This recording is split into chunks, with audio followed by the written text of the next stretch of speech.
کیا وجہ رہی آج اس بریفنگ میں شرکت نہ کرنے کی؟ کیونکہ دوسری طرف حکومت کا ایک الزام ہے اور پہلے سے ہے کہ سنجیدہ قومی معاملات کے اوپر کم از کم جو ہے وہ کمیونیکیشن رکنی نہیں چاہیے. سو آج جب حکومت اس معاملے پر اور فورن پالیسی پر اپوزیشن کو بریف کرنے جا رہی تھی، اور یقینی طور پر اپوزیشن کے ذریعے ہم میڈیا تک بھی بہت سے حقائق پہنچ جاتے ہیں، لیکن اس میں اپوزیشن شامل نہیں ہوئی، کیا بنیادی وجہ رہی؟ بسم اللہ الرحمن الرحیم. اللہم صلی علی محمد وعلی آل محمد.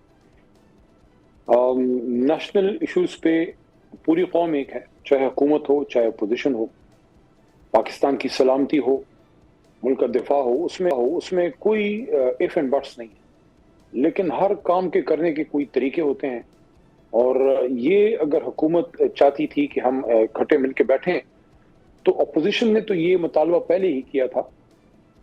ایک تو سب سے امپورٹنٹ چیز یہ ہے کہ اپوزیشن یہ سمجھتی ہے، تحریک انصاف کی قیادت نے بھی اور ہمارے دونوں جو اپوزیشن لیڈران ہیں، چاہے وہ محمود خان اچکزئی ہوں یا علامہ ناصر عباس صاحب ہوں، کہ ان کیمرہ بریفنگ پورے پارلیمنٹ کو دی جائے. اگر آپ نے پوری قوم کو اعتماد میں لینا ہے تو اتنے آپ کے جو پارلیمنٹیرینز ہیں ان کو آپ اعتماد میں لیں، پارلیمنٹ میں آپ آئیے، یہاں آپ ان کیمرہ سیشن کیجئے.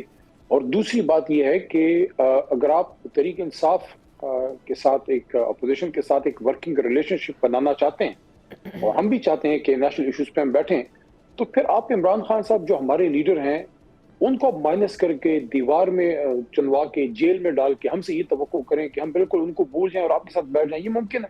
اگر عمران خان صاحب سے ایک ملاقات یہ کرا دیتے تو عین ممکن تھا کہ آج ہماری جماعت وہاں بیٹھی ہوتی.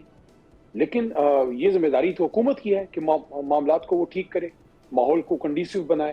نیشنل یونٹی کے لیے حکومت نے اسپیس دینی ہے، ماحول کس نے بنانا؟ لیکن علی صاحب یہ اختیارات محمود خان اچکزئی صاحب کو خان صاحب نے دیے ہوئے ہیں، تو یہ اب ہم اچکزئی صاحب کا ہی فیصلہ سمجھیں؟ کیونکہ انہوں نے جو شرط رکھی وہ تھی کہ پارلیمان کو، پوری پارلیمان کو اعتماد میں لیا جانا چاہیے تھا، سلیکٹیو لوگوں کو نہیں. لیکن اور آپ کے اپنے حلقوں میں سے بھی اس کے اوپر اس فیصلے سے کچھ اختلاف سامنے آ رہا ہے دبے الفاظ میں. اوبویسلی سینیٹر علی ظفر صاحب کہتے ہیں ہمارا ہی مطالبہ تھا بریفنگ کا، اب جب موقع ملا تھا تو ہمیں جانا چاہیے تھا اور اپنا موقف سامنے رکھنا چاہیے تھا. ایک اپرچونٹی کو لوز کیا ہے اپوزیشن نے. مطالبہ اپوزیشن کا تھا، یس بالکل اپوزیشن کا مطالبہ تھا، لیکن وہ تھا کہ پارلیمنٹ میں آپ پارلیمنٹیرینز کو ان کیمرہ بریفنگ دیں. لیکن دوبارہ میں یہ بات کہوں گا کہ اگر حکومت یہ چاہتی ہے کہ اپوزیشن ان کے ساتھ تعاون کرے، پوری قوم یکجا ہو، تو پھر یہ نہیں ہو سکتا. تالی دو ہاتھ سے بچتی ہے. یہ نہیں ہو سکتا کہ حکومت تو جو مرضی آئے وہ کرے اور اپوزیشن ہی صرف سپیس دے.